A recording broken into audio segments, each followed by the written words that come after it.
જય જિનેન્દ્ર. ઉત્તરાધન સૂત્ર ચેપ્ટર 9મું અધ્યયન 9th નમી રાજર્ષિ. આપણે કન્ટિન્યુ કરીએ એ પહેલાં એક ચીજ ઇન્ટરેસ્ટિંગ છે, એક સમજવાની જરૂર છે. જૈન રિલિજિયન એટલું બધું નોલેજ છે અને ડિફરન્ટ કાઇન્ડ ઓફ નોલેજ છે. એ નોલેજને બરાબર સ્ટડી કરવા, સમજવા માટે જેને જે પહેલાં બરાબર શીખવું હોય, સમજવું, એના માટે કરીને એનું ડિવિઝન કર્યું આગમોમાં. બધું જ કવર કરે છે પણ આગમોમાં ડિવિઝન કર્યું. તો એ ડિવિઝન શેના બેઝ ઉપર હતું? તો એ ડિવિઝનને જે કર્યા, એ 4 ડિવિઝન કર્યા. એનો બેઝ હતો ડિફરન્ટ કાઇન્ડ ઓફ નોલેજ ઉપર. ફોર એક્ઝામ્પલ, જેને વધારે જાણવું હોય ડીપમાં કે ચારિત્ર કેવી રીતે પળાય, how do you behave as per religion, સાધુએ કઈ રીતે જીવવું જોઈએ, શ્રાવકે કઈ રીતે જીવવું જોઈએ, સમ્યકદર્શી જીવે કઈ રીતે જીવવું જોઈએ, કઈ ટાઈપના વ્રતો લેવા જોઈએ, એ બધું જે નોલેજ છે એને એક ડિવિઝનમાં મૂક્યું, જેને ચરણાનું યોગ કહેવાય છે. એ એક ડિવિઝન થયું. બીજું ડિવિઝન થયું કે જેમાં બધું મેટર્સ સમજાવે. 8 કર્મ, કયા કર્મથી કયા પ્રકારનું પુણ્ય બંધાય, પાપ બંધાય, 9 પ્રકારના તત્વ, 14 ગુણ સ્થાનક, 12 તપ, આ બધું જ જે સમજવાનું છે થિયરી, કે જેનાથી આપણને ખબર પડે કે હું શું કરું ને શું ન કરું. એ એક બીજો પ્રકાર થયો જેને દ્રવ્યાનું યોગ કહેવાય છે. મેટર્સ, દ્રવ્ય મીન્સ મેટર. ધ થર્ડ પ્રકાર, ટાઈપ, ઇઝ કે જેમાં બધું મેથેમેટિક્સ હોય. જૈન ધર્મ દુનિયાને કઈ રીતે જોઈ છે, સમયને કઈ રીતે જોઈ છે. 6 આરા એ સમય છે, એક ટાઈમ, સ્પેન ઓફ ટાઈમમાં કેવી રીતે ચઢ ઉતર થાય છે. 14 રાજલોકમાં દેવલોક ક્યાં છે, મનુષ્યલોક ક્યાં છે, નરક ક્યાં છે, તિર્યંચો ક્યાં રહે છે, કેટલા જગા સુધી મનુષ્ય જઈ શકે, કયા પ્રકારના મનુષ્ય છે, એમની હાઇટ શું છે, એમની એજ શું છે, કયા આરામાં કઈ રીતે મનુષ્ય હોય, એ બધું જ જે મેટર છે એ મેથેમેટિક્સ, ગણિત. તો એને એ ત્રીજો એક પ્રકાર છે ગણિતાનું યોગ. સો યુ હેવ દ્રવ્યાનું યોગ, ચરણાનું યોગ અને ગણિતાનું યોગ. આ 3 થયા. જે ફોર્થ છે, ચોથું, એ થયું શેના બેઝ ઉપર? તો આ જે બધા જે રીતે ચારિત્ર પાળે, જે રીતે જે કાળમાં જન્મ્યો હોય અને એમાંથી એ કર્મનું જે શીખ્યો હોય એ પ્રમાણે જે બધા જીવોએ ફોલો કર્યું, ફોલો કરીને ઘણા જીવો મુક્તિ પામ્યા, ઘણા જીવો બહુ ઊંચા દેવલોકમાં જઈ અને નેક્સ્ટ ભાવમાં મુક્તિ પામશે, અને ઘણા જીવો they behaved against what was there in the religion, જે આપણા રિલિજનમાં એનાથી અગેન્સ્ટ બધું કાર્ય કર્યું, એટલે એમની ગતિ તિર્યંચ કે નરક ગતિ થઈ, જેમને સંસારમાં હજી ફરવાનું છે. તો આ બધા જે એક્ઝામ્પલ્સ છે, અને એ એક્ઝામ્પલમાં માઇન્યુટલી શું એક્ઝેક્ટલી કરવાથી શું થયું, એ એક ચોથો પ્રકાર થયો. અને એ ચોથા પ્રકારને ધર્મકથાનું યોગ કહેવાય છે. Religion stories in a simple language. So that became the fourth. સો આ જ રીતે આગમો બી ડિવાઈડ થયા છે. જ્ઞાતા સૂત્ર કથા એટલે ધર્મકથા આવે. એવી રીતે જુદું જુદું આચારંગ સૂત્ર એટલે જેમાં બધા ડિસિપ્લિનના આચાર બતાડે. તો આવી રીતે જુદા જુદા, ફોર એક્ઝામ્પલ આપણે ઉત્તરાધ્યયન સૂત્રનું આટલું ઇમ્પોર્ટન્સ કેમ છે? નોટ કે એ એક જ આગમ છે, પણ એ આગમ because it was the last દેશના ભગવાનની, હી કવર્ડ એવરીથિંગ. એ આગમમાં ગણધરોએ ભગવાને જે દરેક ચીજનું કીધું હતું એ બધું જ કવર કર્યું. એટલે એક એ આગમ વાંચો તો એમાં તમને થોડી સ્ટોરી મળશે, થોડું કર્મનું મળશે, થોડું માપ ને બધું મળશે, 6 આરાનું મળશે, એવી રીતે બધું જુદું જુદું મળશે. That's why. હવે આ અહીંયા અત્યારના ધર્મકથાની વાત ચાલે છે. So we must understand the importance of ધર્મકથા. હાઉ ડુ વી સી, આપણે કઈ રીતે આ કથા મીન્સ સ્ટોરીને કયા એંગલથી જોવાની છે? સૌથી પહેલાં તો આ કોઈ બેડ ટાઈમ સ્ટોરી નથી, કોઈ નોવેલ નથી, કોઈ ટાઈમ પાસ કરવાની સ્ટોરીઝ નથી, ફીલ ગુડ કરવાની સ્ટોરી નથી. આ બેઝિકલી ધર્મકથા એટલે કઈ અંદરથી આપણા અંદર લઈ જવા માટેની સ્ટોરી છે, આપણા ભાવોને બદલવાની. બાકીના 3 જે આચાર બદલવાના છે, જે ગણિત છે એ તો નોલેજ છે, આચાર બદલવાના છે એ ફિઝિકલ બદલવાના છે, અને દ્રવ્ય છે એ પણ નોલેજ છે, કર્મ અને બધું લેવાનું. પણ જે ભાવ બદલવાનું છે એના માટે જે પુશ જોઈએ એ કથા સ્ટોરીઝ આપે છે પુશ. હાવ આપણે સમજો કે ઘણી જગામાં લેક્ચર સાંભળવા જઈએ છીએ. એ લેક્ચરમાં ઘણીવાર શું થાય છે કે એ જ વાત પાછી આવી કે બાહુબળજીએ તપ કરતા હતા અને એમને કેવળ જ્ઞાન નહીં થયું, કાં તો ચંદન બાળાએ ભગવાનને આવી રીતે વરાવ્યું, કાં તો પાર્શ્વનાથ ભગવાનને પેલા પાણીમાં ડૂબાડતો હતો. એવી રીતે સ્ટોરીઓ અગેન એન્ડ અગેન તમને સાંભળવામાં આવે. જુદા જુદા ઓરેટર પાસથી સ્ટોરી એ જ આવે.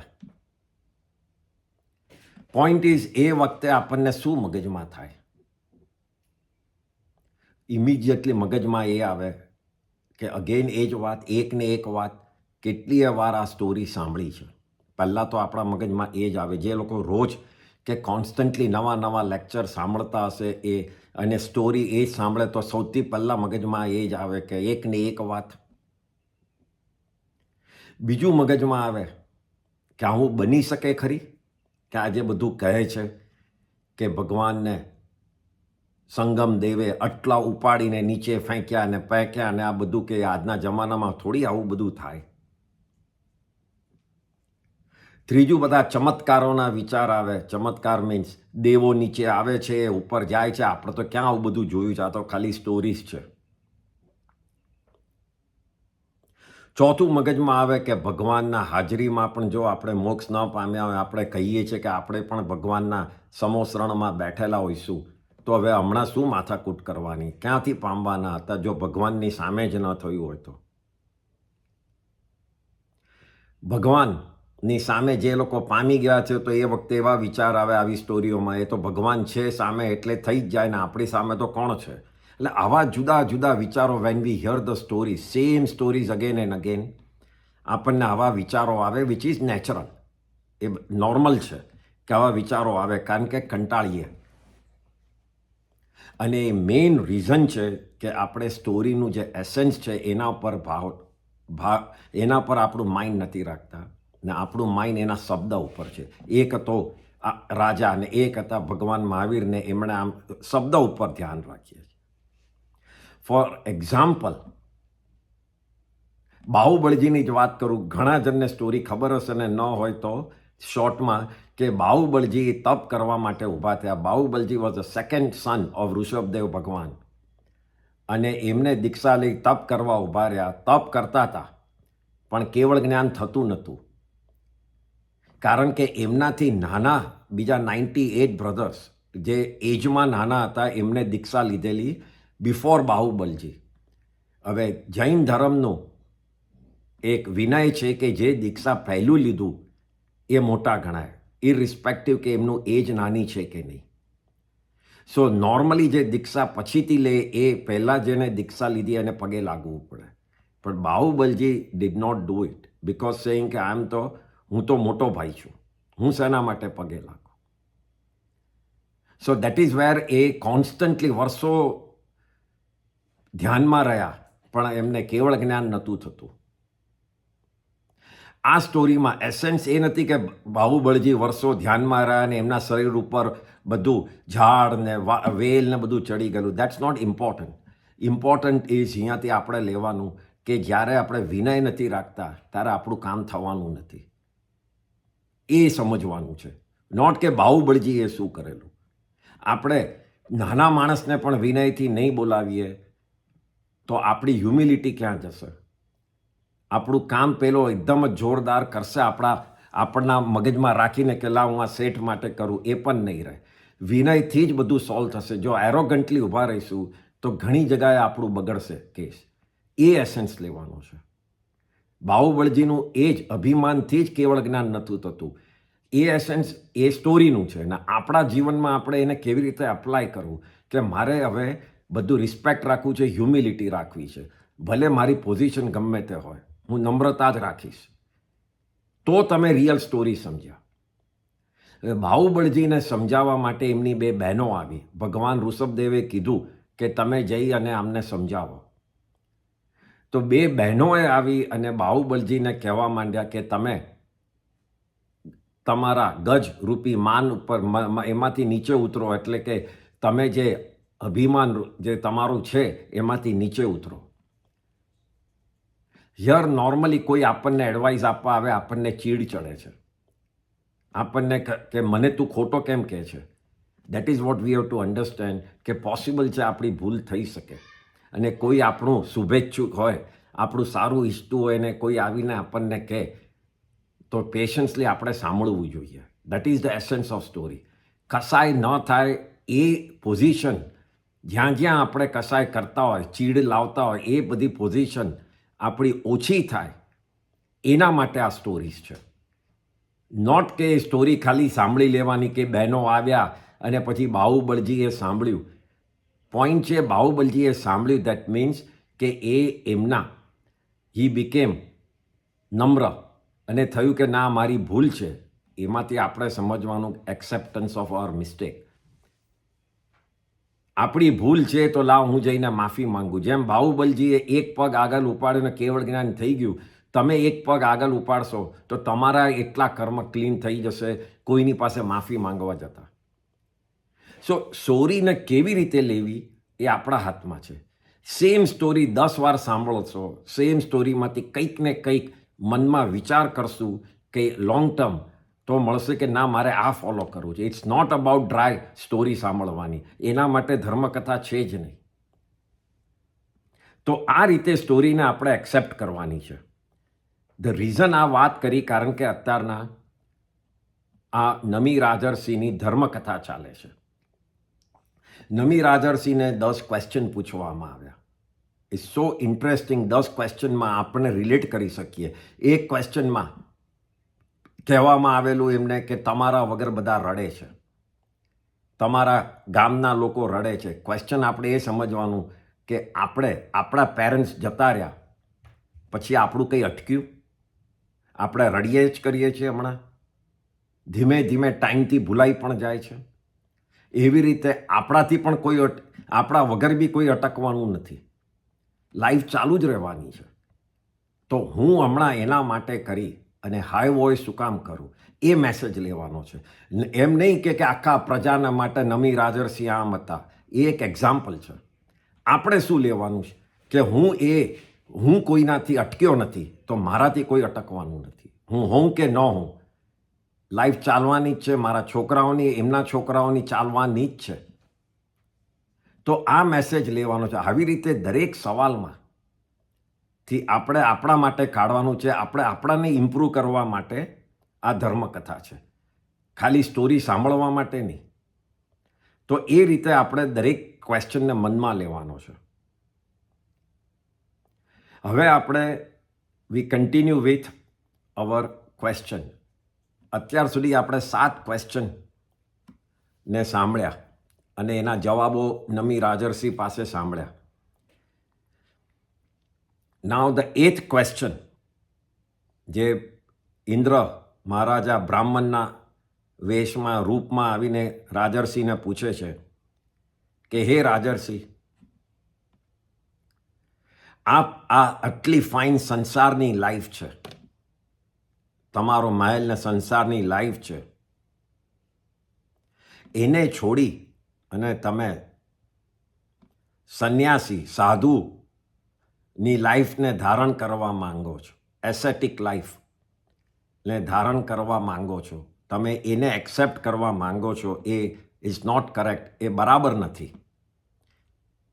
તમે સંસારમાં પણ રહી અને આપણા જ તમારા જૈન ધર્મમાં જ જે બધા જુદી જુદી ક્રિયાઓ બતાડી છે, સામાયિક, પ્રતિક્રમણ, પૌષધ, જે એક દિવસનું સાધુપણું, એ બધું સંસારમાં રહીને પણ તમે કરી શકો છો, ધર્મ પણ કરી શકો છો. તો એ રીતે ધર્મ ન કરવો જોઈએ. શેના માટે તમે સાધુપણા માટે જાઓ છો? આ એક ક્વેશ્ચન બ્રાહ્મણ રૂપી ઇન્દ્રએ નમી રાજર્ષિને પૂછ્યો કે ડુ નોટ લીવ સંસાર લાઈફ, સંસારમાં રહીને જ ધર્મ કરો, સાધુપણું લેવાની જરૂર શું છે? આના જવાબમાં નમી રાજર્ષિએ કીધું, આપણા ભગવાન જ્યારે તીર્થની સ્થાપના કરી ત્યારે એ તીર્થંકર બન્યા. તીર્થની સ્થાપના કરવામાં ભગવાને જે પોઈન્ટ ઉપર ધ્યાન રાખ્યું અને ધર્મને કઈ રીતે કયા એંગલથી જોવું એના ઉપર ધ્યાન રાખ્યું, એ ધ્યાન હતું અહિંસા ઉપર, જીવની રક્ષા ઉપર. એ જ ધર્મનો પિલર બનાવ્યો અને એમને તીર્થની સ્થાપના, તીર્થના જે ડિવિઝન કર્યા એના ઉપર જ કર્યા. કોણ કેટલી હિંસાથી બચી શકે છે અને કોણ કેટલી અહિંસા પાળે છે, નોન વાયલન્સ પાળે છે, એના ઉપર ભગવાને તીર્થની સ્થાપના કરી. નીચેની એક ગાથા છે, એને ગુજરાતીમાં ટ્રાન્સલેટ કરેલી છે. એ ગાથામાં કહે છે, ગાથા આ પ્રમાણે છે, એ જ જ્ઞાની જનો જે ન હણે કોઈ જીવને, અહિંસા સમતા એ બે જ્ઞાનીના ખાસ લક્ષણો. અહીંયા એક્સપ્લેન કરે છે કે ધર્મ કોણ સમજ્યું છે, ધર્મ કોને કહેવાય, ધર્મ વ્યક્તિ કોને કહેવાય? તો એમાં કહે છે સૌથી પહેલાં જ કે એ જ્ઞાનીજનો, એટલે those are the one who has understood ધર્મ. કે કોણ? તો એ કોઈ જીવને હણે નહીં એટલે મારે નહીં, દુઃખ ન આપે, અસાતા ન કરે. અને પછી કહે છે કે ધેર આર 2 ફંડામેન્ટલ પોઈન્ટ્સ, લક્ષણ જે ધર્મના છે. એક છે અહિંસા, બીજા તરફની હિંસા, અને બીજું છે પોતાનામાં સમતા. બીજો કોઈ પોતાનું બગાડે તો એમાં સમતા. આ બે જ લક્ષણો છે જેના ઉપર આખો ધર્મ બેઝ છે. બીજાની હિંસા ન કરવી અને પોતાની થતી હોય ત્યાં સમતા રાખવી. આ બે ઉપર આખો ધર્મ બેઝ છે. જૈન ધર્મનો પહેલો જ પ્રિન્સિપલ, અહિંસા પરમો ધર્મ. Highest form of religion is અહિંસા. તો આ હિંસા કહીએ, પણ હાઉ ડુ યુ અન્ડરસ્ટેન્ડ અહિંસા? કઈ પ્રકારથી હિંસા થાય છે? That is vote the knowledge is about. એટલે જ અહીંયા કહે છે કે જ્ઞાનીજનો, કારણ કે તમને ખબર ન હોય કે અહિંસા અને હિંસાનો ફરક શું છે, then whatever you do will not help you. તમે જે ચીજ એમ સમજતા હશો કે હું આ અહિંસા પાળું છું, પણ એ કદાચ હિંસા પણ થઈ શકતી હોય છે. એટલે ઇમ્પોર્ટન્ટ છે કે પહેલાં અહિંસા કોને કહેવાય એ સમજવું જોઈએ. તો સૌથી પહેલાં જ ભગવાન જે એમને ધર્મમાં સમજાવ્યું છે કે હિંસા કઈ રીતે થઈ શકે, તો પહેલાં તો એમને 3 યોગ સમજાવ્યા. હ્યુમન બોડી, કોઈ પણ માણસ, કોઈ પણ જીવને જ્યારે સંસારમાં હોય છે ત્યારે એને મન, માઇન્ડ, વચન, સ્પીચ અને બોડી એટલે કાયા. So you have mind which works independently, વચન which works independently and the body. આ 3 યોગ કહેવાય. અને આ 3 યોગમાં કોઈ પોતે કોઈ એક્શન કરે, કાં તો કોઈની પાસે એક્શન કરાવે, અને ક્યાં તો કોઈ કરતું હોય એને બરાબર સમજે. એ 3 રીતે એક્શનના ભાગ પાડ્યા: કરવું, કરાવવું અને અનુમોદવું. સો મનથી કરવું, કરાવવું, અનુમોદવું, એવી રીતે જ વચનથી પણ કરવું, કરાવવું, અનુમોદવું, અને કાયાથી પણ. તો આમ 3/3 9 પ્રકારે ભગવાને કીધું છે તમે હિંસા થઈ શકે છે અને અહિંસા પાળી શકો છો. તો આટલા ફોર્મ ઉપર રિલિજનને બેઝ કરતા ભગવાને કીધું જે હાઈએસ્ટ પાળે, મેક્સિમમ 9 પાળે, એ એક તીર્થની સ્થાપના ઉપર બેઝ છે, વિચ ઇઝ સાધુ ધર્મ છે. જેમાં સાધુ ને સાધ્વી, because of the male and female, પણ બેઝિક એક છે સાધુપણું, જે ટોટલ હિંસા અટકાવી શકે છે. મન, વચન, કાયાથી કરવું, કરાવવું ને અનુમોદવું. ટોટલ જે સ્ટોપ છે કે કોઈની હિંસા કરવી નહીં, વિચારવી નહીં, કોઈને કરવાનું કહેવું નહીં, ને કશે થતી હોય તો એને સારી ગણવી નહીં. તો આ રીતે જે હિંસા અટકાવી શકે છે તેને મુનિ ધર્મ કહેવાય છે, સાધુ ધર્મ કહેવાય છે, દીક્ષા ધર્મ કહેવાય છે, અને અણગાર ધર્મ કહેવાય છે. અણગાર મીન્સ જેને ઘર નથી, જે ઘર છોડીને, બધું જ છોડીને નીકળી પડ્યો છે. ઘર હોય ત્યાં હિંસા થાય જ, પોતાનું કંઈ હોય ત્યાં હિંસા થાય જ, એટલે બધું જ છોડીને નીકળી ગયા છે. એ સાધુ ધર્મ, એ ભગવાનનું પહેલું તીર્થ થયું, જેના 2 ભાગ છે, સાધુ ને સાધ્વી. અને જે 9 પ્રકારે હિંસા અટકાવી નથી શકતો, પણ ઘણું અટકાવે છે અને ઘણું અટકાવવાની કોશિશ પણ કરે છે. ઇઝ ટ્રાઇંગ ઓલ્સો મેક્સિમમ હું કેટલું અટકાવું, પણ બિકોઝ એ સંસારમાં છે, ઘર છોડીને નથી ગઈ શક્યો બહાર, એને કર્મ એવા નડે છે કે છોડી નથી શકતો. તે એવો જે બીજો પિલર છે ભગવાનનો, એને શ્રાવક ધર્મ, આગાર ધર્મ, આગાર મીન્સ ઘર, જ્યાં જે વ્યક્તિ સંસાર રૂપી ઘરમાં રહે છે. ગૃહસ્થ ધર્મ, જે ઘરમાં છે મીન્સ સંસારમાં છે, એ બીજો એક પ્રકાર, વેર અગેન ઇટ્સ ડિવાઇડેડ ઇન્ટુ 2, શ્રાવક અને શ્રાવિકા. સો ભગવાનના 4 પિલરો એટલે થયા: સાધુ, સાધ્વી, શ્રાવક, શ્રાવિકા. આ બંને ધર્મનો બેઝ હિંસા ઉપર છે, ઇન્ટેન્શન ઉપર, ફિઝિકલી હિંસા ઉપર. હિંસાને સમજીએ તો આપણને ક્લિયર અત્યારના લાગશે કે આપણે કયા સ્ટેજ ઉપર છીએ. હિંસા 2 રીતે થઈ શકે છે. એક દ્રવ્યથી, મીન્સ ફિઝિકલી, કોઈને એકચ્યુઅલી ફિઝિકલી મારી નાખીએ, અને બીજું છે ભાવથી, વિચારોથી, થોટ પ્રોસેસથી, intention to kill or to hurt anyone. એટલે દ્રવ્યથી અને ભાવથી, એમ 2 રીતે હિંસા થઈ શકે છે. અને એમાં આપણે સંસારી જીવો 4 ડિફરન્ટ પ્રકારમાં ડિવાઇડેડ છીએ. કોણ કઈ ટાઈપની હિંસા કરે છે એ એંગલથી. પહેલું ટાઈપ છે કે જેમાં કહે છે કે એ ટાઈપમાં કયા જીવો આવે, તો એવા જીવો હોય છે કે જે દ્રવ્યથી એટલે ફિઝિકલી અને ભાવથી એટલે વિથ ઇન્ટેન્શન બંનેથી કોઈને મારે છે, કોઈને હર્ટ કરે છે, કોઈને અસાતા પહોંચાડે છે. ફિઝિકલી પણ કરે છે અને એના ભાવ પણ એવા જ છે જેમાં હવે આપણે તો બહુ રહ્યા નથી કોઈ.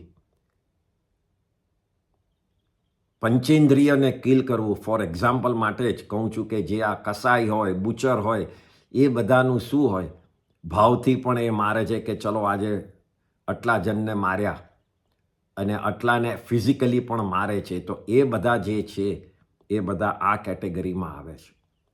આપણે પણ આજુબાજુમાં કોઈ બેઠું હોય ને ધારો કે ભૂલમાંથી પણ આપણને એમ લાગે ભૂલ છે પણ સામેવાળાને ખબર ન હોય ને એને આજુબાજુ મચ્છર બહુ હેરાન કરતું હોય, ચોમાસામાં ને એમ તપદીને હાથથી તોડીને સાલો બહુ હેરાન કરે છે કરીને મારીએ, તો એ વખતે દ્રવ્ય અને ભાવ બંનેથી હિંસા થાય છે. કારણ કે આપણો ભાવ બી છે મચ્છરને મારવાનો અને આપણે ફિઝિકલી પણ મારીએ છીએ. જો કે આપણામાંથી કોઈ હવે એવા વિચારોવાળું કોઈ હશે નહીં, પણ જો જે બી હોય એ બધા આમાં આવે છે, દ્રવ્ય અને ભાવથી. એ સૌથી ખરાબ કેટેગરી છે હિંસાના એંગલથી. એનાથી નેક્સ્ટ કેટેગરી જે ભાગ પડ્યો છે એમાં શું છે કે ફિઝિકલી નથી મારતા, we do not hurt anyone physically, પણ ભાવથી કરીએ છીએ. આપણા મગજમાં વિચારો અને થોટ્સ એનાથી કરીએ છીએ. એ કઈ રીતે? તો ન્યૂઝ જોઈએ અને એમાં કંઈ ખરાબ ન્યૂઝ આવ્યા કે કોઈએ કોઈને ફોર એક્ઝામ્પલ બળાત્કાર કર્યો, રેપ કર્યો, તો એ વખતે આપણને મગજમાં એમ આવે કે આ સાલાને ફાંસી થઈ જાય તો સારું, આ સારો એને મારી નાખીએ સારું. તો એ આપણે પોતે તો મારવા જતા નથી, પણ આપણા થોટ જતા રહ્યા કે આને મારી નાખવો જોઈએ. ખોટો છે માણસ, એબ્સોલ્યુટલી ખોટો છે, એણે ખરાબ કામ કર્યું છે, યસ,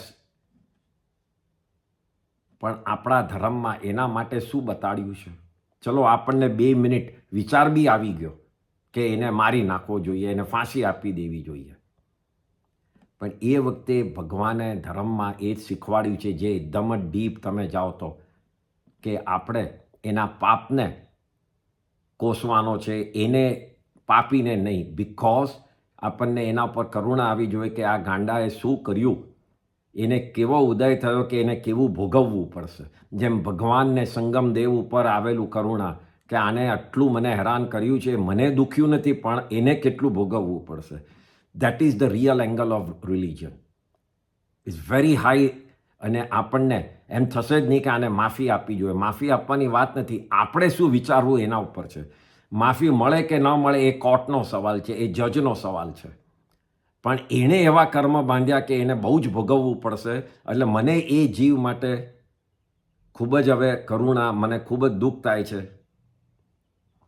અને જેના ઉપર આ જુલમ થયો, જેના ઉપર આ થયું રેપ, એના માટે એ વિચારવાનું કે એણે બિચારીએ કેવું કર્મ બાંધ્યો હશે કે એને આવું ભોગવવું પડ્યું. આઈ હોપ કે એના કર્મ પૂરા થયા. બંને જીવો માટે અનુકંપા જ વિચારવાની આવે. That is the real religion. બહુ જ ડિફિકલ્ટ છે કે કોઈ આટલું ખરાબ કાર્ય કરે ને એના માટે અનુકંપા લાવવી, પણ રિલિજન એ જ કહે છે એનું પાપને કોસો તમે, એને જે કામ કર્યું એને કોસો, પણ એ પાપીને નહીં, કારણ કે પાપી ઇઝ ધ સેમ આત્મા લાઈક યુ એન્ડ મી. અને એ પણ એક દિવસ પોસિબલ છે કે ભગવાન બની શકશે, પણ આજે એણે આ કાર્ય કર્યું છે. તો આવી રીતે આપણે ભાવથી અટકી શકાય એવું છે. ફોર એક્ઝામ્પલ બીજા કે આ વોર ચાલતી હોય અત્યારના રશિયાની ને મિડલ ઇસ્ટમાં ને બધી, તો એમાં આપણે એક સાઈડના સોલ્જરો માટે આપણે વિચારીને કે આ સાલાઓ મરી ગયા તો લડાઈ પૂરી થાય. ઓલ દેટ ઇઝ ભાવ હિંસા. ટેરરિસ્ટો માટે વિચાર કરીએ એ ભાવ હિંસા. આપણે એકે જણને આપણે ફિઝિકલી મારી નથી શકવાના, પણ આવી રીતે ભાવ હિંસાઓ આપણે કરતા હોઈએ છીએ. તો એ ભાવ હિંસાથી બચવા માટે આપણે એવા નેગેટિવ વિચારની, યસ એ વિચાર કરો કે આ લડાઈ અટકી જાય તો સારું, આ બધા આતંકવાદી અટકી જાય, ટેરરિસ્ટો બધું આવી રીતે લોકોને હેરાન ન કરે તો સારું, યસ. પણ કોઈને મારી નાખવાના વિચારોમાં આપણે અનનેસેસરીલી પોતે કર્મ બાંધ્યા છે. અને ધીસ ઇઝ ધ કર્મ થિયરી. એમાં આપણે જેટલું અંદર ઇન્ટેન્સિટી નાખશું એટલા ભારે કર્મ બંધાશે. સો આ બીજો પ્રકાર થાય છે કે જેમાં કહે છે કે ફિઝિકલી નથી મારતા, પણ ભાવથી વિથ ઇન્ટેન્શન કે આ મરી જાય એવા વિચારો કરીએ છીએ. આપણે શ્રાવકોએ આમાંથી પણ નીકળી જવાનું હોઈએ તો, અને હોય અને થઈ જાય તો એમાંથી યુટર્ન તરત મારી લેવાનું. ત્રીજો પ્રકાર છે જે ફિઝિકલી આપણે માર્યા છે પણ ભાવથી મારવાની ઈચ્છા જરાય નથી. લાઈક આપણે ચાલતા હોઈએ અને મરી જાય, પણ મારવાનું ઇન્ટેન્શન આપણને કોઈને નથી. શ્રાવકોને ખાવાનું બનાવતા મરી જાય, ગાડી ચલાવતા મરી જાય, નહાતા પાણીમાં જીવ મરી જાય. આ બધું ડેઇલી જે રૂટીન છે એમાં ફિઝિકલી મરે છે જીવો, પણ આપણું મારવાનું એકેને ઇન્ટેન્શન નથી. આ શ્રાવકનું સ્ટેજ આવે છે. હવે આ સ્ટેજમાંથી કેટલું ઓછું કરીએ, 2 વાર નહાતા હોય તો 1 વાર, તો એ દ્રવ્યથી તમે ઓછું કર્યું. એવી રીતે જ્યાં જરૂર હોય એટલું દૂર જવું, બાકી ન જવું હોય તો એટલા પચકાણ લો, તો એ દ્રવ્યથી તમે ઓછું કર્યું. તો આ રીતે શ્રાવકો આગળ વધી શકે છે. ધીસ ઇઝ વેર ધ શ્રાવક આર, કે દ્રવ્યથી હજી મરે છે પણ ભાવથી હવે મારવાની ઈચ્છા કોઈને નથી આપણને. અને 4th પ્રકાર છે જેમાં દ્રવ્યથી પણ નથી મરતા અને ભાવથી પણ નથી મરતા. એટલું ધ્યાન રાખીને માણસ જીવે છે, એ આત્મા, એ જીવ જીવે છે. તમે આપણા સાધુ મહારાજોને જોશો તો દિવસમાં 2 વાર બધું ખોલીને પ્રતિલેખન means they check each and everything. એમના યુટેન્સિલ્સ, વાસણોથી માંડીને, કપડાથી માંડીને બધું જ ખોલીને જો એક બી જીવ અંદર નથી ને. ઇવન ઘણીવાર બહુ હાઈ લેવલ પર પહોંચેલા શ્રાવકો પણ બધું જ ક્લીન કરીને, ચેક કરીને લેતા હોઈએ. તો એ રીતે જે દ્રવ્ય અને ભાવથી ન મરતા હોય એવું જે લોકોનું એક્શન છે એ આ 4th કેટેગરીમાં આવે છે, વિચ ઇઝ સાધુની કેટેગરી. એટલે 3rd એ મેજોરિટી શ્રાવકની ને 4th એ સાધુની. અહીંયા એક ચીજ શ્રાવકો માટે ખાસ યાદ રાખવાની, સાધુ તો આમાં છે નહીં, કે એકલી જીવ કોઈનો લઈ લેવો એ જ હિંસા નથી એઝ પર રિલિજન. દ્રવ્ય હિંસામાં કોઈની મિલકત, કોઈનું કંઈ છીનવી લેવું, કોઈના પૈસા લઈ લેવા, કોઈના વસ્તુનો નાશ કરી કાઢવો, કોઈને લોસ કરાવવો, જ્યાં એના જીવને ભય થાય, જ્યાં એનું જીવ હલે, ડરમાં જતો રહે, એ એક હિંસા છે. ખાલી શરીર અને આત્માને જુદું પાડો એ જ હિંસા નથી, પણ આત્માને એટલો તમે એને ડરાવી દો કે એને એના જીવનમાં જે નોર્મલ જીવવું જોઈએ એના બદલે એ હલી જાય, એ એક હિંસા છે એઝ પર અવર રિલિજન. એવી જ રીતે ભાવ હિંસા પણ એમ જ ગણાય છે કે કોઈને મારી નાખવું એટલું જ નહીં, પણ મેન્ટલી કોઈને પ્રેશર કરવો, નીચે પાડવો, પોતાની પોઝિશનનો યુઝ કરી ધમકાવી દેવો, કોઈને કોન્સ્ટન્ટલી ડરમાં રાખવો, કોઈનો કોન્ફિડન્સ તોડી નાખવો, આ બધું જ હિંસામાં છે. બિકોઝ એ માણસ, એનો આત્માને એ પોતે જે રીતે જીવવાનો હતો તમે એનો કોર્સ બદલી કાઢ્યો, એને તમે એટલો ખતમ કરી કાઢ્યો, એ રીતે એ એક હિંસા થઈ. એટલે શ્રાવકો માટે આ હિંસા મેઇન હિંસા છે. જીવ હિંસા એની જોડે જોડે આના ઉપર બી ધ્યાન રાખવાનું છે. આ જ રીતે સમજાવતા એક બીજી ગાથા આવે છે જે સાધુ અને શ્રાવકનો ફરક સમજાવે છે. એ ગાથામાં કહે છે કે સંયમી જે શ્રાવકો તે ઉત્તમ કોઈ ભિક્ષુથી એટલે અજ્ઞાનીથી, પણ સાચા સાધુનો ત્યાગ શ્રાવકોથી ચડે સદા. એટલે જે શ્રાવક વ્રત પાળે છે, જે શ્રાવક પ્રમાણે જીવે છે, એ કોઈ અજ્ઞાની તપ કરતું હોય, સંન્યાસ લઈને પણ તપ કરતું હોય. અજ્ઞાની મીન્સ જે રિલિજનનું માઇન્ડમાં રાખ્યા વગર ખાલી પુણ્ય બાંધવા માટે, ખાલી મને બહુ સુખ મળે આગળ જઈને, એ બધું અજ્ઞાન છે.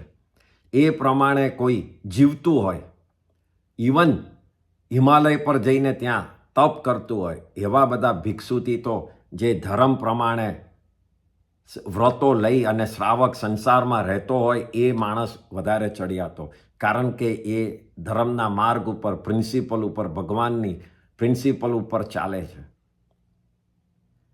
એટલે પેલા અજ્ઞાની ભિક્ષુથી તો શ્રાવક બેટર, એમ આ કડીમાં કહે છે. પણ જે સાધુપણામાં ત્યાગ છે, બધું છોડી દીધું છે, એ તો એટ એની ટાઈમ શ્રાવક કરતાં બી વધારે ઉપર. એટલે જ ભગવાનનો માર્ગમાં પહેલા સાધુ અને પછી શ્રાવક આવે છે. અહીંયા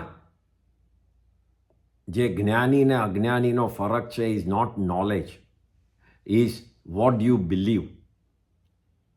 નોલેજવાળા તો ઘણા છે, પણ વેધર યુ બિલીવ ભગવાનનો માર્ગ, કર્મની થિયરી, ભગવાનનું જે બતાડેલું છે કે આ રીતે હું આગળ વધું, આ રીતે દીક્ષા લઉં, આ રીતે શ્રાવકના વ્રત લઉં તો જ આગળ વધાશે. એ નોલેજ બધાને જ છે, પણ નોલેજ લીધા પછી કે આવું બધું લેવાની જરૂર નથી, તો ધોસ આર ધ પીપલ જે અજ્ઞાનીમાં ગણાય. અને જે લોકો એ નોલેજ પ્રમાણે કે ના પરફેક્ટ છે, આ વાત બરાબર છે, આગમોમાં પણ છે, અને એ રીતે હું ફોલો કરું, ભલે ફોલો ઓછું થાય તો બી એ જીવ જ્ઞાની કહેવાય. એટલે જ્ઞાની ને અજ્ઞાનીનો ફરક is not only book knowledge, it's about the belief on that knowledge. That is very important. What you believe will make you a knowledgeable or ignorant person. એટલે જ જ્ઞાની ને અજ્ઞાનીમાં ફરક કરતા બીજું એક આગમમાં વાત આવે છે, એ કહે છે કે માંસ ખમણ મીન્સ 1 મહિનાના ઉપવાસ કરે કોઈ અજ્ઞાની, ફોર ધ રીઝન ઓફ મારે નામ કરવું છે, મારે આપણે નેક્સ્ટ ટાઈમ દેવલોકના આયુષ્ય પામવું છે, ખૂબ જ પુણ્ય કમાવવું છે. બેઝડ ઓન દેટ 1 મહિનાનો ઉપવાસ કરી કાઢે. અને 1 મહિનાના ઉપવાસ પછી 1 ચમચી જેટલું જ પારણું કરે. એના સામે કોઈ શ્રાવક મારે કર્મ ને કાપવા છે, ધર્મમાં આગળ વધવું છે, એવા વિચારથી 1 નવકારસી કરે, એ ચડી જાય છે. 1 મહિનાનો ઉપવાસ અજ્ઞાનથી કરે, ખાલી સંસારના સુખો માટે, એને બદલે ભગવાનના માર્ગના બતાડેલું કર્મના ક્ષય માટે 1 નવકારસી કરે, એ પણ ચડી જાય છે. એટલું બધું પાવર છે સમ્યક દર્શન નોલેજમાં, અને સાચી રીતે એને કેવી રીતે બિલીવ કરવું. એટલે એ પાવર અંદરનો છે, બહાર તમને દેખાશે નહીં કોઈનો. કોઈ નવકારસીવાળાને આપણે કહી દઈશું કે તું તો કંઈ કરતો જ નથી, પણ આપણને ખબર નથી એ કેટલું અંદરથી ધારે છે, કેટલું ભગવાનના માર્ગને એ માને છે. એટલે આ રીતે કહે છે કે જે વાહ દેવલોકના સુખો, સુખની આશા, નામ થાય એ બધા કરતા જે ખાલી મુક્તિ પામવાના વિચારથી નવકારસી કરે, એ ઉપર ચડી જાય છે.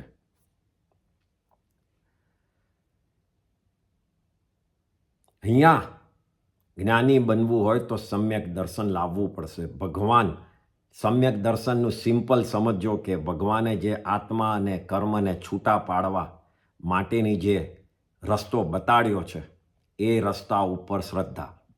ભગવાને જેટલું કીધું છે કે જેનાથી મોક્ષ પ્રાપ્તિ થાય, શાશ્વત સુખ મળી જાય, પરમનન્ટ હેપીનેસ આત્માને, એ રસ્તાને માનવો એટલે સમ્યક દર્શન.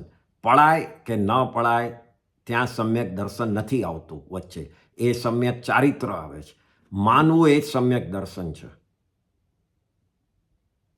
આપણે શ્રાવક ધર્મને આ આખી વાતમાં કેવી રીતે સમજવું? તો શ્રાવક ધર્મને ખૂબ જ સારી રીતે પાળવાનું છે. એમાં વ્રતો લેવાના. એક વ્રત પણ લેશો, 12 વ્રત શ્રાવકના બતાડે છે. એક વ્રત 12માંથી લેશો તો બી તમે તમારી એક સ્ટેજ 14 ગુણ સ્થાનકમાં ઉપર આવી જશે, શ્રાવકમાં આવી જશો, ખાલી એક વ્રત લેવાથી. તમને કહું કે રોજ આપણી પાસે શ્રાવકો પાસે કયા ઇસ્યુ આવીને મગજમાં ઊભા રહે છે, તો આપણને મોટા ભાગે આ 4 ઇસ્યુ આવે છે. તમે વિચારજો. એક, દિવસ દરમિયાન આપણને ગુસ્સો, ચીડ, ઇરિટેશન કોઈ પણ ચીજનું આવતી જ હશે, કોઈ પણ ચીજ. બીજું, આપણને અવારનવાર આવતું હશે ખરાબ લગાડવું, કોઈ પણ ચીજ ઉપર ખરાબ લાગી જવું. કોઈ વખત હોય, કોઈ વખત ન હોય, પણ ખરાબ લગાડવું એ આપણા શ્રાવકમાં, આપણા લાઈફમાં એકદમ જ અંદર આવી ગયું છે. ત્રીજું આવી ગયું છે કોઈનું ખરાબ બોલવું, કોઈનું કાપવું, કોઈના ઉપર જેલસી કરવી. એ ત્રીજું, કોઈ બહારના ઉપર. એ આપણામાં આવી ગયું છે, આપણા માઇન્ડમાં. વાતો કરવામાં બી કોઈનું કાપવામાં આવી જાય છે. અને ચોથું આવ્યું છે ભેગું કરવું બધું, અને છૂટવું નહીં, છોડવું નહીં. હિંમત ન હોય છોડી દેવાની કે આ લઈ લેતું. આ 4 ચીજ દિવસમાં આપણને ફેરવ્યા કરે છે. આજનો દિવસે ગુસ્સો થયો, કાલે કોઈનું કાપ્યું, પરમ દિવસે ભેગું કર્યું, કોઈ આવ્યું તો એને આપ્યું નહીં, આપણે વાપરતા ન હોય તો પણ આપ્યું નહીં. આ 4માંથી કોઈ પણ ચીજ થયા જ કરે છે, અને એનાથી કર્મ બંધ થયા જ કરે છે. આપણે આ 4 ચીજમાંથી કોઈ પણ ચીજને ઓછું કરશું, એ આપણા માટે એક મોટામાં મોટું તપ છે. તપ એટલે ઉપવાસ કરવો એ એકલું નથી. એ ઉપવાસ એક દિવસ હું કરું એ મનથી જ્યારે પર્યુષણમાં ઉપવાસ કરીએ છીએ, એમ બાકીના 365 દિવસમાં આ 4માંથી એક ચીજ હું આજનો દિવસ ન કરું. ગુસ્સો આજે ન કરું, આજે કોઈના માટે બોલું નહીં, આજે કંઈ પણ થાય મારે ખરાબ લગાડવું નથી. એ શ્રાવક માટે એક મોટો તપ છે. અને એ જ શ્રાવકની પોઝિશન ઉપર લે છે. કારણ કે આપણી પાસે અત્યારના છે શું? તો આપણી પાસે છે શ્રાવકપણું. આપણે દીક્ષા લીધી નથી, પણ શ્રાવકપણું એ કોન્સ્ટન્ટ નથી. એના પણ મોટા પ્રકાર છે. બહુ લોઅર લેવલના શ્રાવક, કાં તો એકદમ હાઈ લેવલના શ્રાવક. ભગવાનના કેટલાય શ્રાવકો આવતી 24મીમાં તીર્થંકર બનવાના છે. કેટલા બધા છે, મને લાગે છે, મને ખ્યાલ છે ત્યાં પ્રમાણે અબાઉટ 6 કે 7 શ્રાવકો છે કે જે બધા જ નેક્સ્ટ 24 ભગવાન થશે. જેમ શ્રેણીક રાજા ઇઝ ધ ફર્સ્ટ વન. એ 24 ભગવાનમાં, એ 24 તીર્થંકરોમાં કેટલા બધા તો શ્રાવકના નામ છે. તો ક્યાંથી આવ્યા આ બધા નામ? સાધુના નથી, શ્રાવકના છે. એ લોકોએ એટલા હાઈ લેવલનું શ્રાવક. This gives us a confidence કે આજે આપણે પણ આજના ભાવમાં પણ એટલું સારું શ્રાવકપણું પાળીએ તો પોસિબલ છે કે તીર્થંકર નામ ગોત્ર બાંધીએ. એના માટે ચોથા હારાની જરૂર નથી. એના માટે બીજા કોઈ ટાઈમમાં જન્મ લેવાની જરૂર નથી. હમણાં પણ કરી શકીએ એમ છે. That is what we have in our hand. એક ભાવ, અહીંયાથી દેવલોક, દેવલોકમાંથી મનુષ્ય, અને મનુષ્યમાંથી મોક્ષ પણ થઈ શકીએ છીએ આ ભાવમાં. ઇન્ટેન્શન આપણું શું છે? આપણે are we ready to follow that is what we have it in our hand. અને એટલા જ માટે મોટા તપો કરીએ, એની જોડે આ જે નાના નાના કર્મ બંધ કરે છે, ઇરિટેશન, ગુસ્સો, ખરાબ લગાડવું, કોઈનું કાપવું, એ બધું જ જો એમાંથી એલિમિનેટ કરીએ તો એ જાતનું પુશ મળે છે. એક જાણે કે આપણા પિલરમાં વધારે સિમેન્ટ ચોંટે છે કે પિલર વધારે સ્ટ્રોંગ થતું જાય તો આપણું એ પ્રમાણે ઘર વધારે સ્ટ્રોંગ રહે. આ નાની નાની ચીજોથી કોઈ તપ કરે અને એ તપમાં જ બેસીને કોઈનું કાપે, એનો ફાયદો શું? તપનું પુણ્ય મળશે, પેલું સામે કર્મ બી બંધ થશે. તપ કરતી વખતે ભયંકર ગુસ્સો ને ઇરિટેશન કરે તો ફાયદો શું? સેમ છે. એટલે આ આપણે નોલેજ લેવાનું છે ને that is where the difference between જ્ઞાની અને અજ્ઞાની થાય છે. તો આ 8મા સવાલમાં જવાબમાં રાજર્ષિ બ્રાહ્મણને કહે છે કે ભગવાનના તીર્થમાં સાચો ધર્મ એ અહિંસા ઉપર બેઝ છે અને અહિંસામાં જે સર્વશ્રેષ્ઠ સાધુપણું છે હું એને ફોલો કરવા જાઉં છું અને એટલે જ હું સંસારમાંથી નીકળીને મારે મન વચન કાયાથી ટોટલ મારે અહિંસા પાળવી છે, હિંસા બંધ કરવી છે અને એ જ ધર્મ સૌથી શ્રેષ્ઠ છે એમ કરીને જવાબ આપે છે નમી રાજર્ષિ. તો આ 8મો જવાબ થયો. 9મો સવાલ અહીંયા કહે છે, પૂછે છે બ્રાહ્મણ કે હે રાજર્ષિ, તમે પહેલાં ચાંદી, સોનું, મણી, મોતી, હીરા, બધું ઘરની બધી ચીજો, મોટા કપડાઓ અને ઘરો અને બધું તમારે વધારે ભેગું કરી, વધારે મોટું કરી અને પછી સંસાર છોડવો ન જોઈએ કે આ લેવલ પર છોડો? એના કરતાં કલેક્ટ મોર થિંગ્સ પછી છોડો. રાજર્ષિ કહે છે કે જે મારી પાસે હતું બ્રાહ્મણ એ તો મેં બધું છોડ્યું, તો નવું ભેગું કરવાની વાત જ ક્યાં છે? અહીંયા બહુ જ ઇમ્પોર્ટન્ટ વાત છે, આ ખાસ સમજજો. તમને પરિગ્રહ આ બધું જ મળ્યું છે એ શેના હિસાબે મળ્યું છે? આપણે બધા પાસે ઘર, ગાડી, કપડાં બધું જ છે, ફેમિલી છે, સારા હેલ્થ, બધું જ. એ બધું જ પરિગ્રહ તમને મળ્યું છે તમારા પાસ્ટ પુણ્યના ઉદયના હિસાબે. રાઈટ નાવ તમારો પુણ્યનો ઉદય ચાલી રહ્યો છે એટલે આ બધું મળ્યું છે. આ પુણ્યનો ઉદય કહું છું. પણ એનાથી એક સ્ટેપ આગળ જાઓ તો એને શુભ ઉદય કહેવાય છે. પુણ્યમાં જ એક પ્રકાર શુભ ઉદય.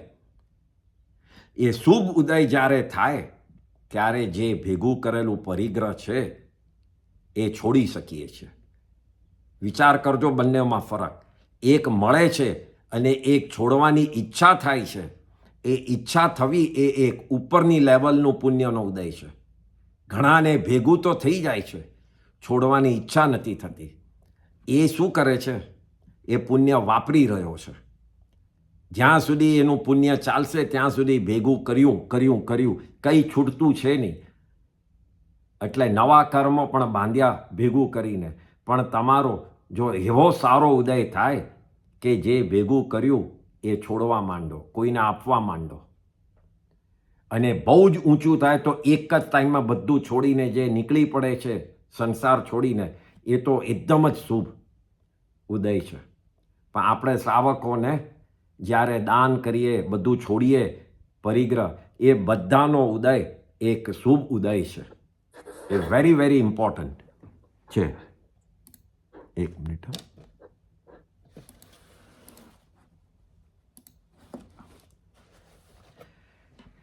ઈચ્છાઓને છોડવી એ પરિગ્રહને છોડવાની વાત છે. પરિગ્રહ અગેન ભાવથી પણ થાય છે. બધું પકડી રાખવાની જે ઈચ્છા છે એક પરિગ્રહ છે. એક આસક્તિ, એક weakness of not letting go anything is a પરિગ્રહ. સિમ્પલ. ખાલી 10 ગાડી ઇઝ નોટ અ પરિગ્રહ, પણ એક ગાડી છોડવી નથી ઇઝ અ પરિગ્રહ. 10 ગાડી હોય અને પડી નથી કારણ કે પુણ્યથી આવી ગયો ઇઝ અ ફિઝિકલ પરિગ્રહ. બટ એક ગાડી પણ હોય અને એ છોડવી નથી is physical as well as mental, ભાવથી પણ પરિગ્રહ. તો આવી ઈચ્છાઓ છૂટતી નથી. અને શુભ ઉદય હોય ત્યારે એ પરિગ્રહ છૂટી શકે છે. અને એનાથી પણ એક લેવલ ઉપર ઓલમોસ્ટ શુભ ઉદય, ડબલ શુભ ઉદય હોય છે ત્યારે તો આપણે પરિગ્રહ નહીં, ઈચ્છાઓ પણ છોડી શકીએ છીએ. પહેલામાં તો પરિગ્રહ કર્યો ઈચ્છાથી, બીજામાં એ પરિગ્રહને છોડ્યો, પણ આગળ જે લેવલ પહોંચ્યું છે એને તો હવે ઈચ્છા જ થતી નથી કે મારે કંઈ જોઈએ છે. એટલે નથી કર્મ બંધ અને નથી કર્મને કાઢવા માટે એની નિર્જરા. ઈચ્છા જ નથી તો બધું જ બંધ, ટોટલ અકાઉન્ટ બંધ. એવા લેવલ ઉપર જ્યારે પહોંચે ત્યારે આત્મા એકદમ જ હળું કરમી કે હવે મારે જોઈતું જ નથી. આપણામાં જ ઘણા જણ જોઈએ છે કે હવે બધું છોડી દો, બાધા લો, એમનું એ લેવલ આવી જાય છે. ઘણા યંગમાં પણ થઈ જાય છે, ઘણા આપણે એજ થાય ત્યારે તો એ બધા ધીમે ધીમે કે હવે મારે ઈચ્છા જ નથી, છોડવું નથી, ભાવથી જ્યારે થાય, ઇઝ નોટ મોનિટરીલી, પૈસાથી વીક થયા અને હવે મારે કંઈ લેવું નથી, ઇઝ નોટ ઈચ્છા બંધ કરી. ઈચ્છા તો છે પણ આપણી પાસે પોસિબિલિટી નથી. સવાલ એ છે કે જ્યારે પોસિબિલિટી એને છોડે એ ઈચ્છાને છોડી કહેવાય. તમારી પાસે લેવાની બધી તાકાત છે પણ તમે લેવું નથી ફ્રોમ ધ એંગલ કે મારે પરિગ્રહ નથી કરવો, કોઈ ચીજની જરૂર નથી, હવે મારે જેટલું જીવવું છે એના માટે ઇનફ છે, તો એ તમે ઈચ્છાને કટ કરી. સો that is a one high level. તો આવી રીતે શ્રાવકે ઈચ્છાઓને સમજવાની છે. શ્રાવક માટે કયા પ્રકારની ઈચ્છા હોય છે? શ્રાવક મીન્સ આપણે બધા. તો કોઈ વસ્તુની ઈચ્છા થાય, વ્યક્તિ, કોઈ આપણા ફેમિલીની, આપણા નામ માટેની, આપણું યશ થાય, વાવા થાય, લક્ષ્મી મળે, આપણને સંસારની બધી સુખો મળે, નેક્સ્ટ ભાવમાં પણ આપણને ખૂબ સુખ મળે. આ બધી જ ઈચ્છાઓ આપણને મોહરૂપી કર્મ બાંધે છે. ફિઝિકલી લો કે મનમાં રાખો, ઈચ્છા આવી એટલે કર્મ બંધ. અને આ સાયકલ ચાલ્યા જ કરે છે સંસારી જીવ માટે. આના માટે આપણે એમ કહી દઈએ કે ઈચ્છા બંધ કરો તો એ માઇન્ડને કશેક તો લગાડવું પડશે. દેર ઇઝ નો વે કે માઇન્ડ વિચાર વગર બેઠું હોય. જ્યાં સુધી મગજ છે ત્યાં સુધી વિચારો ચાલે જ છે. તો આમ જે ઈચ્છાઓ સંસારની છે એવી રીતે બીજી પણ એક પ્રકારની ઈચ્છાઓ છે, ધર્મની ઈચ્છા, દર્શન કરવાની ઈચ્છા, પૂજા કરવાની ઈચ્છા, ભગવાનનું નામ લેવાની ઈચ્છા, સામાયિક અને પ્રતિક્રમણ, માળા ગણવાની ઈચ્છા, તપ કરવાની ઈચ્છા, સ્વાધ્યાય જ્ઞાન મેળવવાની ઈચ્છા. આ ઈચ્છાઓ પણ કર્મ બંધ કરે છે. ડિફરન્સ ઇઝ કે આ ઈચ્છાઓ શુભ કર્મ બંધ કરાવે છે. આ ઈચ્છાઓ આગળ જઈ આના કર્મના ઉદયથી આપણને ધર્મની પ્રાપ્તિ થાય છે નેક્સ્ટ ભાવોમાં, આ શુભ ઈચ્છાઓથી. કારણ કે હમણાં આપણે એવી ઈચ્છા કરીએ છીએ કે મને આ ધર્મનું બધું મળે તો આગળ જઈને મળે. આમાં બે ઈચ્છાઓ ઉલટી કામ કરે છે. સંસારની ઈચ્છામાં આગળ જઈને જતું રહે છે બધું, કારણ કે આપણે જે ચીજ આટલી બધી પકડીને રાખી એ ચીજ મળશે નહીં, પણ ધર્મની ઈચ્છામાં જેટલું પકડીને રાખ્યું એટલું ડબલ મળશે. આ બે ઈચ્છાઓ અલગ અલગ કામ કરે છે. એટલે એક જગાની ઈચ્છા ઘટાડી અને મનમાં બીજી જગાની ઈચ્છા લાવશું તો ડબલ ફાયદો છે. એક તો કર્મ બંધ, જે ખોટા ઈચ્છાનો હતો એ અટકી ગયો, અને સારી ઈચ્છા મનમાં રાખી એનાથી આગળ ધર્મની સગવડ મળી. ઈચ્છા તો ઈચ્છા જ છે પણ કર્મ બંધ જુદા છે. એક મિનિટ, અહીંયા પેલું ખુલી ગયું છે.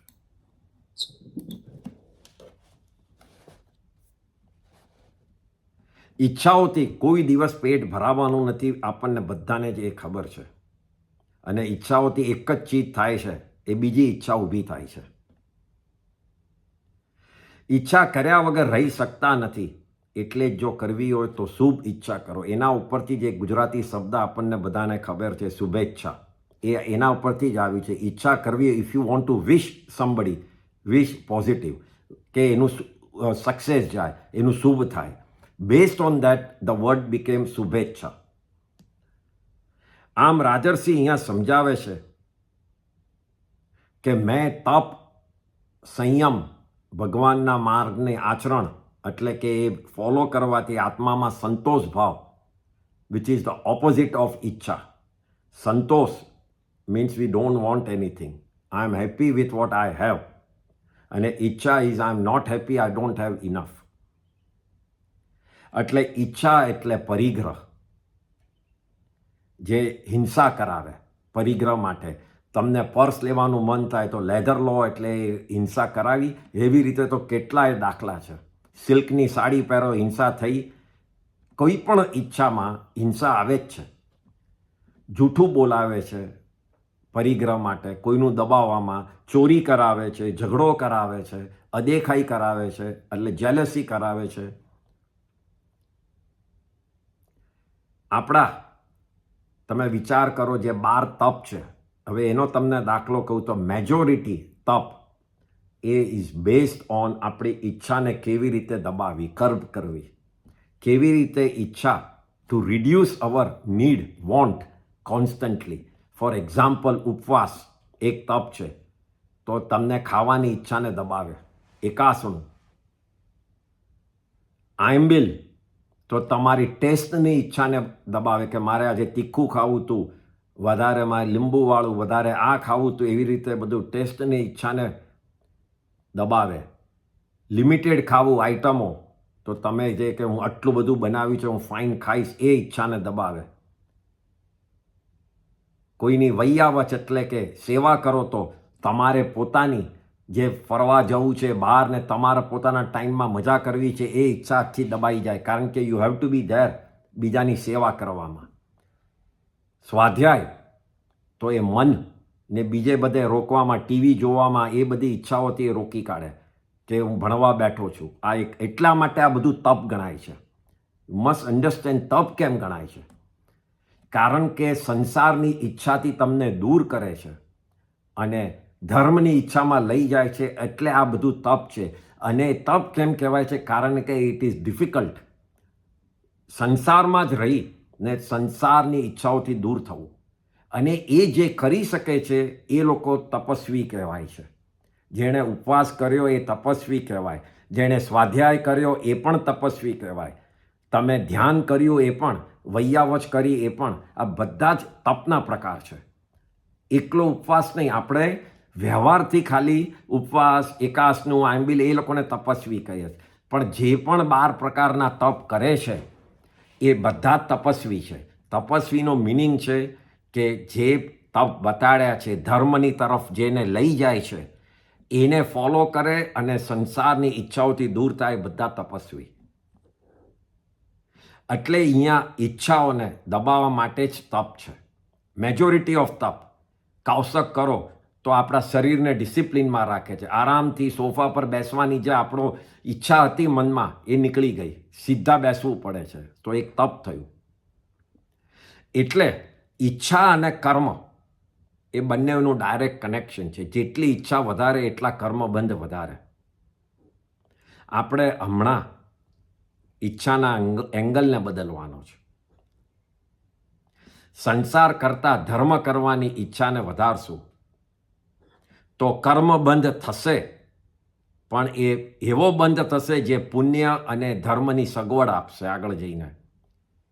આપણે હમણાં સાંભળી રહ્યા છે કારણ કે પાસ્ટમાં એવા કર્મ બંધ કર્યા છે કે જેના હિસાબે ધર્મ સાંભળવા મળે છે. અને પ્રમાદ જે આવે છે, જે કંટાળો, આળસ, એણે જે એવા કર્મ બંધ બાંધ્યા હશે કે જેને ધર્મ સાંભળવાનું પોસિબિલિટી હોય તોય નથી સાંભળવું ગમતું, કારણ કે એ એવી બધી ઈચ્છાઓ લઈને બેઠા હોય કે હું આરામથી બેઠો છું, એમાં વધારે મજા છે, એવું પાસ્ટમાં બાંધીને આવ્યા છે. એટલે આળસ, પ્રમાદને દૂર કરવા માટેનું પણ આપણે ઈચ્છાઓને અટકાવીને ધર્મની તરફ લઈ જવાની છે. તો અહીંયા રાજર્ષિ બ્રાહ્મણને એ જ કહે છે કે તું મને આ બધું ભેગું કરવાની, પરિગ્રહ કરવાની વાત કરે છે.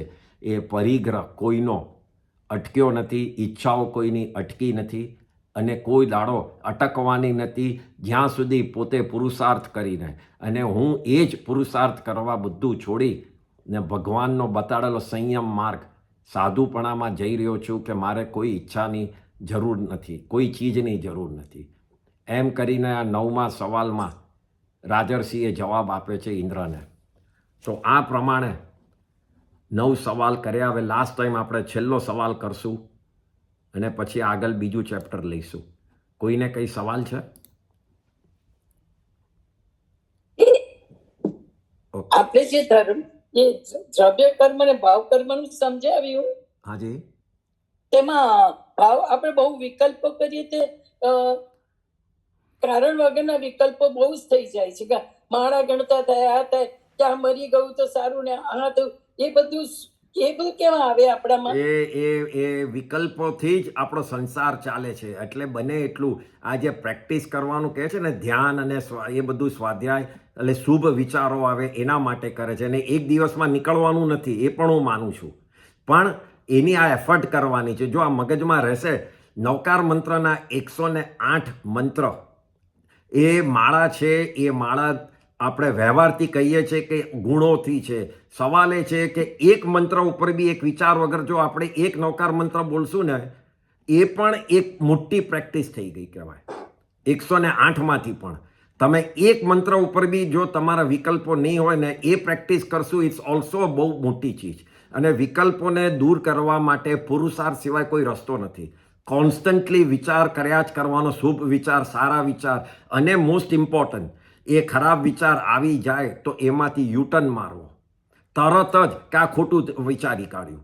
એ પણ ગિલ્ટ કરવાની જરૂર નથી, પોતે દુઃખી થવાની જરૂર નથી. ધર્મમાં દુઃખ થવાનું પણ ના જ પાડી છે. કોઈએ દુઃખી થવાનું નથી. ખાલી ભૂલ એક્સેપ્ટ કરીને યુટર્ન મારી દેવાનો કે આ ભૂલ થઈ ગઈ. કારણ કે તમે ઇન્ટેન્શનલી નથી કરતા, તમારા મનમાં નથી કે મારે આનું બગાડવું છે. જ્યાં સુધી એ હોય ત્યાં સુધી તમે હજી બહુ સેફ છો. જો તમે મનથી ધારી લીધું કે ના મારે આનું બગાડવું જ છે, તો તમે કર્મ બંધ ચાલુ થઈ ગયા મોટા. બસ અહીંયા ફરક પડે છે. એટલે આવશે અને પ્રેક્ટિસથી જ જશે. પણ એમાં ગિલ્ટ કરવાનું અને હાઈ વોય કરવાની જરૂર. ધર્મમાં હાઈ વોયની જગા જ નથી. સિમ્પલ રીતે ધર્મ કરવાનો છે.